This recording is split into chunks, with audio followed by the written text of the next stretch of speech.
ভাঙড়ে খুন হলেন তৃণমূল কংগ্রেস নেতা রাজ্জাক খান নামে এই তৃণমূল কংগ্রেস নেতা চালতাবেড়িয়া অঞ্চলের সভাপতি। বৃহস্পতিবার রাত 10টা নাগাদ বাড়ি ফিরছিলেন তিনি। ভাঙড় খালপাড়ে তাকে লক্ষ্য করে পরপর গুলি চালায় দুষ্কৃতীরা।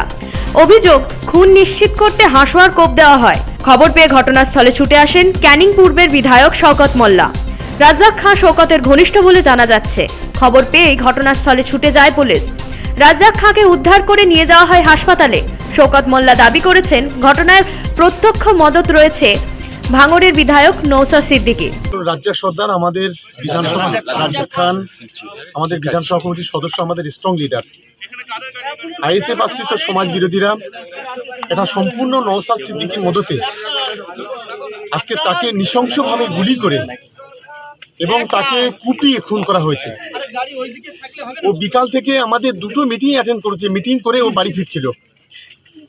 আসলে ভাঙড় বিধানসভা এলাকায় এদের অস্তিত্ব বিলীন হয়ে যাওয়ার ফলে এই আইএসএফ আশ্রিত সমাজ বিরোধীরা এই ধরনের ঘটনা ঘটছে। আমরা পুলিশকে, আমরা দিদিকে অনুরোধ করব যে অবিলম্বে এই আইএসএফ আশ্রিত সমাজ বিরোধী এদেরকে অবিলম্বে গ্রেপ্তার করা এবং তার দৃষ্টান্তমূলক শাস্তির ব্যবস্থা করা।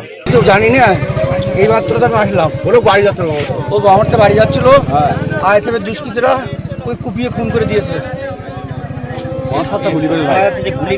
গুলিও করেছে, কোপ মেরেছে, কুপিয়েছে, প্লাস গুলি করেছে। মারা গিয়েছে। সম্পূর্ণ নওশাদের উস্কানিতে হচ্ছে। কে মারা গিয়েছে? রাজ্জাক খান এই অঞ্চলের সভাপতি, আপনাদের দলের তৃণমূল কংগ্রেসের সভাপতি। দাদা, হঠাৎ আবারও ভাঙড়ে এই যে মার্ডার, কি মানে কিভাবে দেখছেন এই ঘটনাটা? এখন আমরা ভাষা খুঁজে পাচ্ছি না। আমার এমএলএ সাহেব আসছে, কি বলে দেখি, তারপরে বলবো। বাড়িতে আমরা আগে চলে গেছি, এনে লাস্টে দেখাচ্ছি, খবর পাচ্ছি যে ডেড হয়ে গেছে, পড়ে আছে।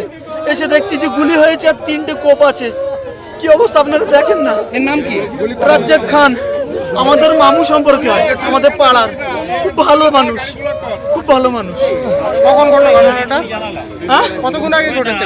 আরে আমরা এক্ষুনি খবর পেয়েছি, এসে দেখছি পড়ে আছে। ছুটে এসে দেখছি পড়ে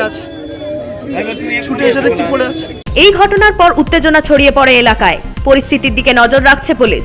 ভাঙড় থেকে ওবায়দুল্লাহ লস্করের রিপোর্ট, পূবের কলম ডিজিটাল।